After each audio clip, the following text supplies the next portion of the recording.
What's up, everybody? How y'all doing? Thank you. Love you. Thank you for watching this video. Please subscribe to my channel. It's a beautiful day. It's a nice breeze here in Redondo Beach. Life is good. This has a way of bringing out interesting characters and interesting behavior, but it's okay.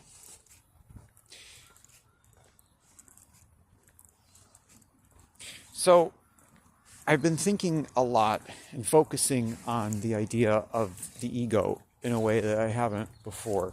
And I've done some other videos about this, and I'm going to continue to unpack all of this. And I hope it helps. I hope it helps other people who resonate with my experiences in life and how I'm coping with all of this and the strategies that I have to get better. Because it really is about letting go. The ego is the source of suffering. And the ego is focused on envy and jealousy and rage. And when you can detach from that, that's when you know that you're happy. There was a quote today that came up on my feed from Eckhart Tolle, whom I greatly admire. And basically, I don't remember the exact quote, but the gist of it is, which is something that I've been practicing a lot and it has been working for me a lot. And that is essentially what you do needs to make you happy. And it may not be literally a job, but it is essentially your career. And so for me as a content creator, as a writer, as a creative person, I've been very focused on just creating and not being attached to the outcome, not caring whether it gets me anywhere. That all I want to do is create. And yesterday, I got to tell you, man, it was a good day. It was a good day. I mean, it was a good day. I wish I had more people around to share this kind of stuff with, because there's got to be other people who are on a similar journey.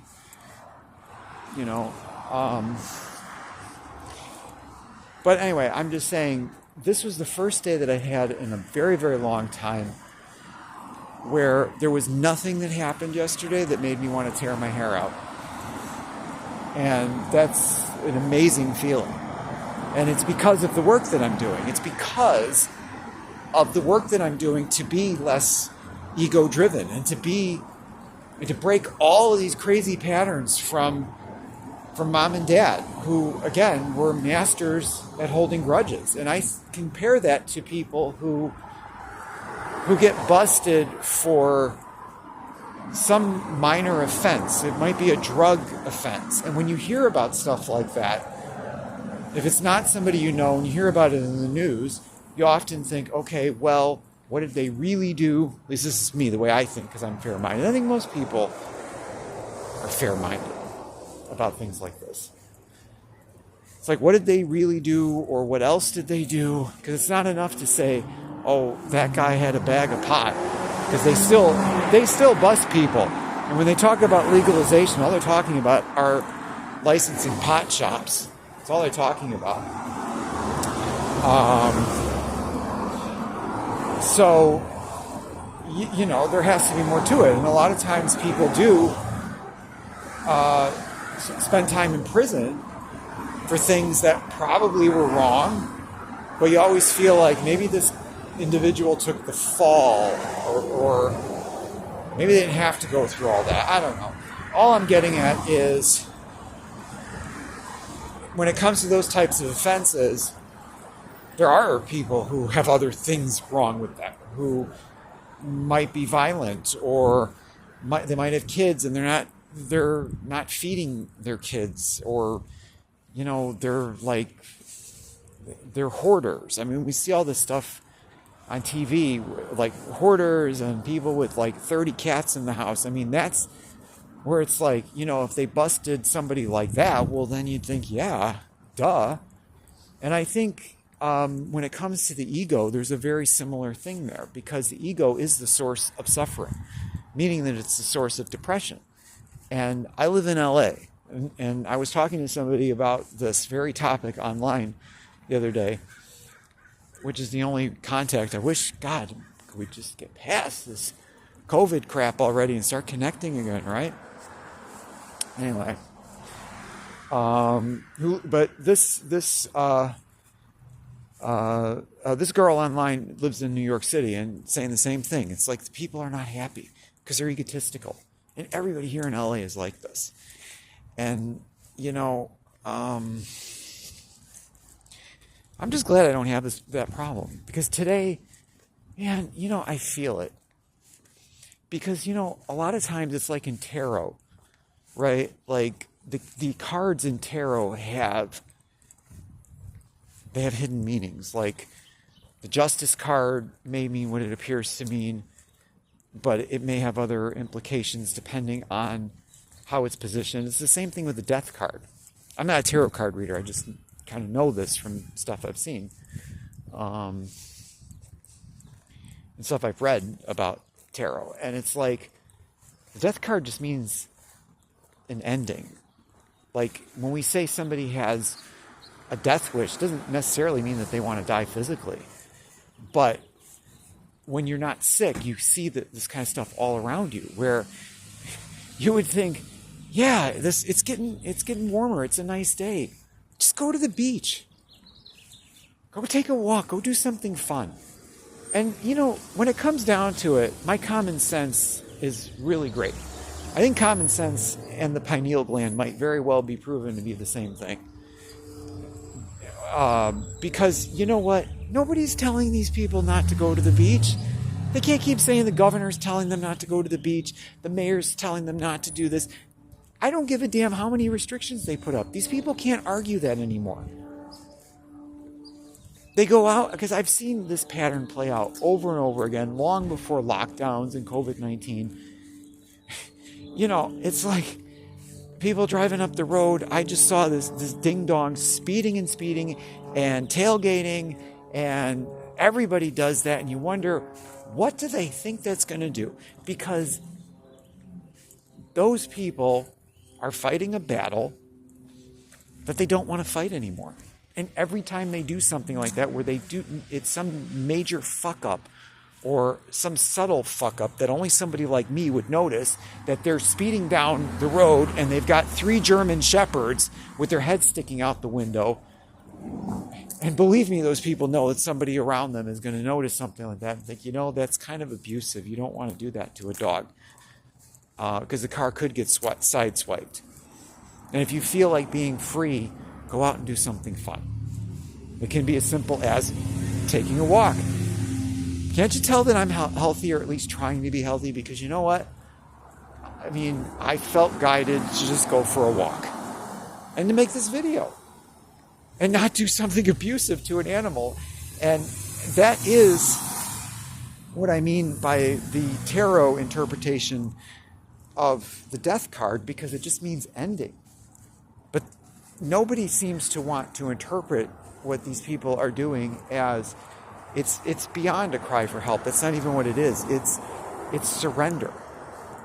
That they're fighting and they don't want to fight anymore.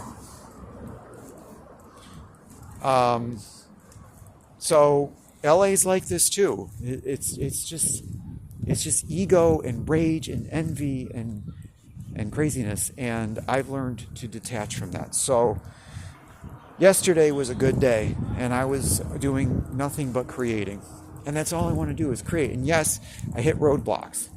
I hit creative blocks where it's like, okay, what do I create now? But it's like now I'm going to keep writing, and I'm going to keep making films, and I'm going to keep making YouTube videos, and I'm going to just keep making content and creating it, and it makes me happy. It makes me happy when I feel like I'm creating. And the key to it probably for me is letting go. And I'm learning every day how to do that, and it's still not easy.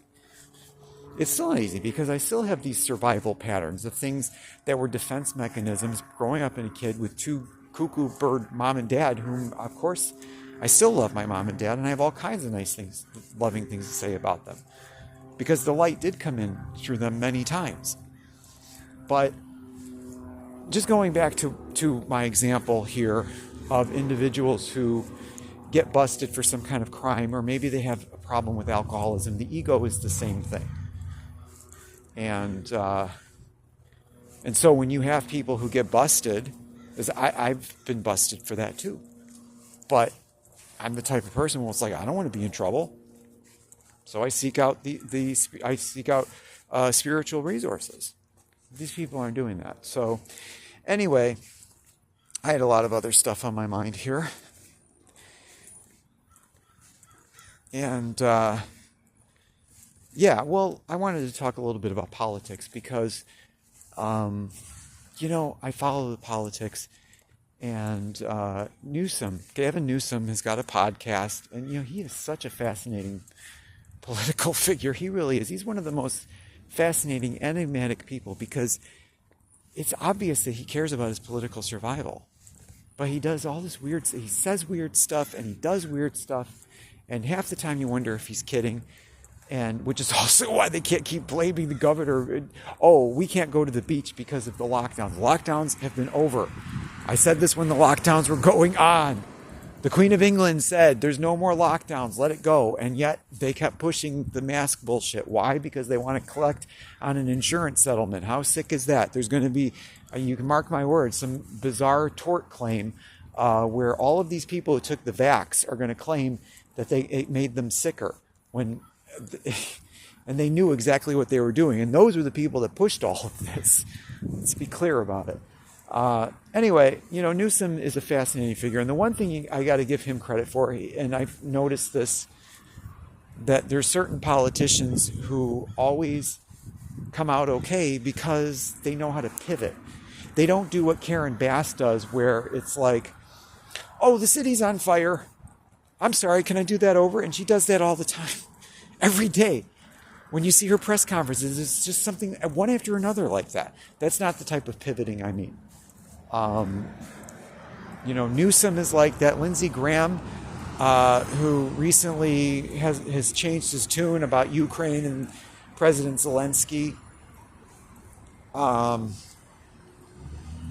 Basically supportive, but kind of pivoting away from being like enthusiastic, you kicked their asses and all that. He's kind of pivoted away from that masterfully, because I don't like Lindsey Graham personally, but I will give him credit for that. He's a masterful politician. Trump is like that too, because the thing about that is that people do understand that we're all in this together at the end of the day, and every one of us is in situations where our hands are tied, or we're being outmaneuvered, or we know we have to compromise, or we wish that wasn't like that. And so with something like that, it's like, why did you support that program? But I'm really impressed, pardon me, with Sheriff Bianco, who's the sheriff of Riverside County, and I hope he runs for governor.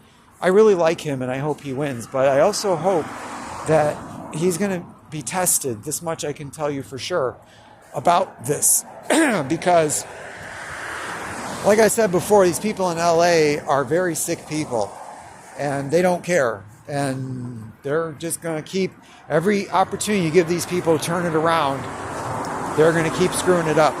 And the people who keep writing the checks for this never seem to figure out how to interpret any of that, despite their vast military experience. But the test for him is he going to pivot away from basically claiming that these law and order initiatives are not just masking the problem of mental health out here with these people who are absolutely clueless?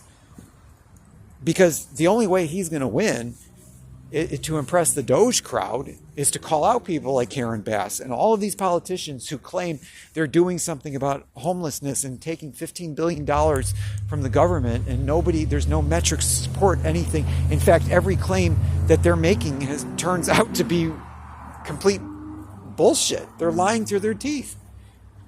When they say they need grants for homelessness, they never spend it on homelessness. It's a slush fund. And Sheriff Bianco has that problem too, because I've lived through this, and he's the type of person who looks at all this liminal stuff and this in-between stuff